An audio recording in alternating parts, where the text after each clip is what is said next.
become the first team to clinch a playoff spot this season. But let's size up their playoff hopes. They're still in a dogfight, not just for the President's Trophy, but also for that number 1 seed in the Metro, the number 1 seed in the East, the Carolina Hurricanes, hot on their heels. What do you think is the biggest strength and the biggest weakness of the Rangers?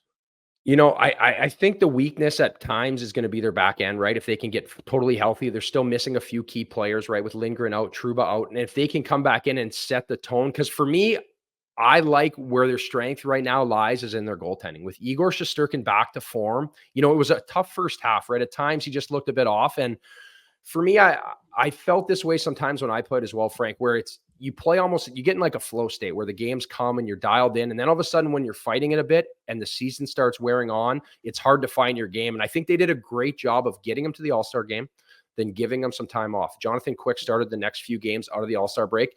He had some more time to just slow things down and work on his game. And I think for him, they're going to go as far as Igor can take them. So that's their strength for me headed into the playoff run here.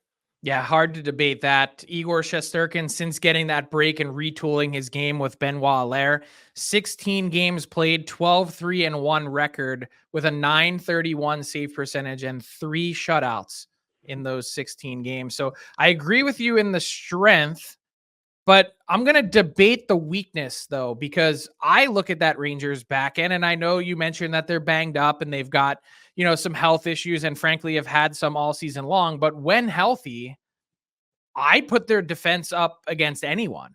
I like that they added a nice little inexpensive depth piece in Chad Ruhwedel, but I think their right side can be as strong as anyone. And if you've got Braden Schneider in that third slot, to me, I look more at their bottom 6 forwards. And I know their fourth line can be quite dangerous at times, but that 3 hole to me, I know they addressed it a bit with the Wenberg edition, but to me, it's that third line. You need an identity, and I don't know that they've had enough of that in New York. Agree or disagree?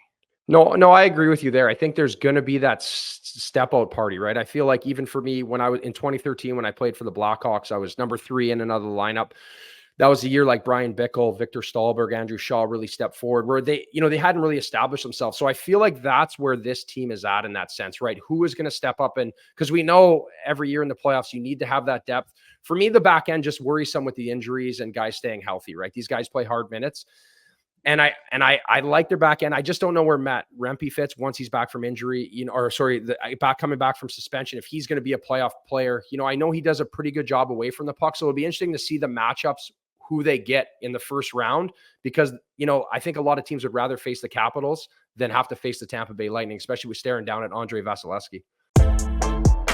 What's up, hockey fans? If you enjoyed that video, then you need to be hitting the subscribe button right here at Daily Faceoff. Exclusive interviews and analysis from our hockey insider Frank Seravalli, fantasy updates from Brock Sagan, and a daily live show at noon Eastern, Monday through Friday. You don't want to miss any of the fantastic content, so hit that subscribe button.